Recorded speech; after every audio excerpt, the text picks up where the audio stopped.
बड़ी ईद का मौका हो, दावत हो या पे कहीं ज़बरदस्त नाश्ते का कोई मूड हो, तो बड़े पाए का ज़िक्र हो तो ये तो मुमकिन नहीं है। आज आपके लिए बड़े पाए की बहुत ज़बरदस्त रेसिपी लेके आई हूँ। ये पाए ना सिर्फ नरम व मुलायम तैयार होंगे बल्कि इनका जायका, इनका जो होता है ना टेक्सचर इतना आला होगा कि आप इसको मुद्दतों याद रखेंगे। अस्सलाम वालेकुम my YouTube family, I hope कि सब ठीक ठाक होंगे। मैं हूँ आसिया सज्जाद और आप देख रहे हैं दामने ज़हरा किचन।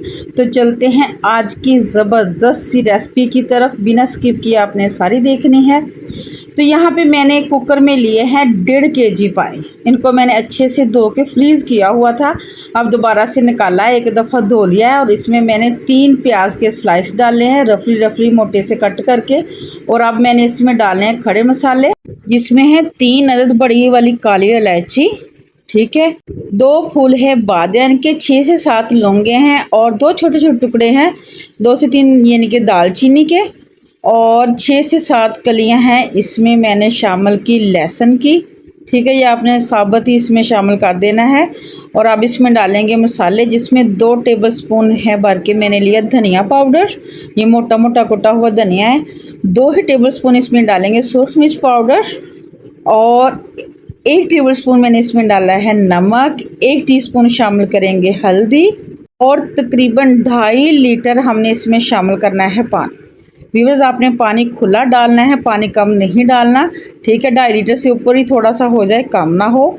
एक दफ़ा इसको अच्छे से मिक्स करेंगे, मिला देंगे सारी चीज़ों को, और इसको हमने तकरीबन 55 मिनट के लिए प्रेशर लगा देना है। 10 मिनट इसके नीचे रखेंगे, तेज़ फुल आंच रखेंगे, ठीक है। 10 मिनट के बाद आंच हम इसके नीचे कर देंगे लो, और लो आंच पे पकाएंगे इसको 45 मिनट। 45 मिनट के बाद फिर हमने इसको, इसकी जो है ना एयर रिमूव करके फिर इसको खोलेंगे, ठीक है। Total 55 minute. 55 मिनट के बाद फिर देखते हैं इसको।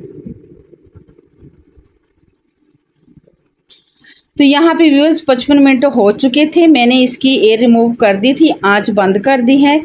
और अब मैं इसको खोल के देखती हूँ। बिस्मिल्लाहिर्रहमानिर्रहीम। तो माशाल्लाह से व्यूअर आप देखें, यहाँ पे देखें इसकी लुक कितनी ज़बरदस्त आ गई है अभी से। अभी तो इसमें और भी काफ़ी हमने चीज़ें शामिल भी करनी है, इसको पकाना भी है थोड़ा सा भी, लेकिन अभी से आप इसकी लुक देखिए कितनी ज़बरदस्त है।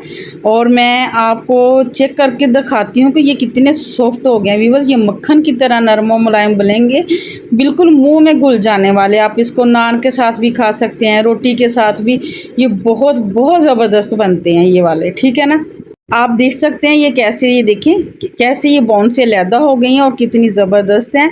अब हमने कुकर को कर दिया साइड पे। तो अब मैं यहाँ पे मैंने लिया कढ़ाई, कढ़ाई में मैंने डाला है तकरीबन हाफ़ कप से थोड़ा सा ज़्यादा ऑयल डाला है मैंने, ठीक है। हाफ़ कप से थोड़ा सा ज़्यादा यानी कि, ठीक है। इसको गर्म करेंगे।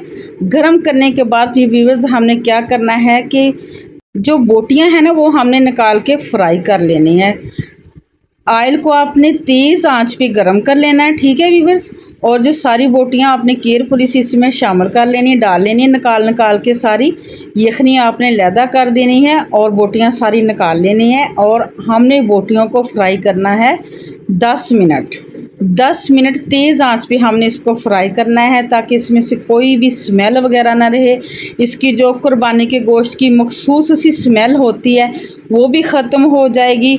और आप यकीन नहीं करेंगे कि ये किसी रेस्टोरेंट से लाए हैं, किसी ढाबे के पाए हैं या नाश्ते वाले से लाए हैं। ये इतने ज़बरदस्त बनेंगे, कोई भी साबित नहीं कर पाएगा कि आपने इतने टेस्टी पाए घर में बनाए हैं। तो हमने इसको 10 मिनट के लिए तेज़ आंच पे फ्राई करना है। इस तरह फ्राई करने से इसमें ना तो मसालों का कच्चापन आएगा, ना ही प्याज का कच्चापन होगा। जो हमने इसे प्याज लहसुन मसाले शामिल किए वो सारे भुन जाएंगे और बहुत ही ज़बरदस्त जायका आ जाएगा। तो अब इस टाइम पे आके आंच लो कर देनी, यानी कि दम वाली आंच। और इसमें मैंने शामिल किया दही। दही है व्यूअर्स, 200 ग्राम दही है। इसको मैंने अच्छे से फेंट लिया और अब ये शामिल कर दिया है। और 3 से 4 मिनट तक अब हमने दही का पानी खुश्क करने तक इसको पकाना है लो आंच पे, ठीक है।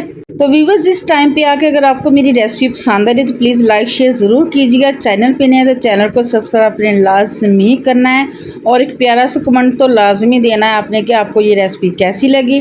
तो अब आंच को मैंने थोड़ा सा तेज़ कर लिया है, दही का पानी खुश्क हो चुका। तो अब मैंने इसमें शामिल किया है 1 टेबलस्पून भर के लेमन का जूस, ये आपने लाजमी शामिल करना है। इससे इसका जायका और टेक्सचर बहुत ज़बरदस्त हो जाता है।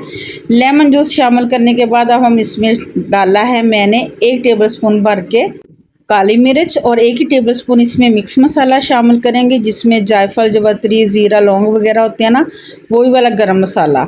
इसको मिक्स करके हमने 3 से 4 मिनट तक तेज़ आंच पे इसको फ्राई करना है। अच्छे से इसकी बुनाई करनी है। व्यूअर्स, आपने बुनाई पे ना कभी भी कॉम्प्रोमाइज़ नहीं करना। आपने जितना आप चीज़ को अच्छा बुनाई होगी उतनी ही अच्छी बनेगी। यहाँ पे 3 से 4 मिनट तक मैंने इसको अच्छे से भून लिया है, आप देख सकते हैं। तो अब मैंने इसमें शामिल कर देनी जो यखनी हमने साइड पे रखी हुई थी ना, वो वाली।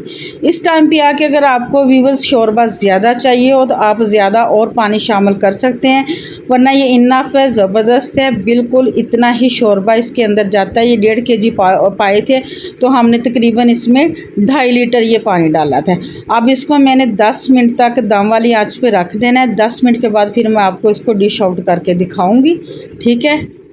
तो यहाँ पे व्यूअर्स आज की एक अच्छी बात करती चलूँ कि मुश्किल वक्त में हमेशा दुआ मांगा करें, क्योंकि जहाँ इंसान का हौसला ख़त्म हो जाता है वहाँ से अल्लाह पाक की रहमत शुरू हो जाती है। तो आप देख सकते हैं माशाल्लाह से मैंने डिश आउट कर दिया था। मुझे ज़रा जल्दी थी तो मैंने ये बस छोटा सा क्लिप लिया है आपको दिखाने के लिए। इसी के साथ दीजिए इजाज़त, मिलेंगे नेक्स्ट वीडियो में नेक्स्ट रेसिपी के साथ। अल्लाह हाफिज़।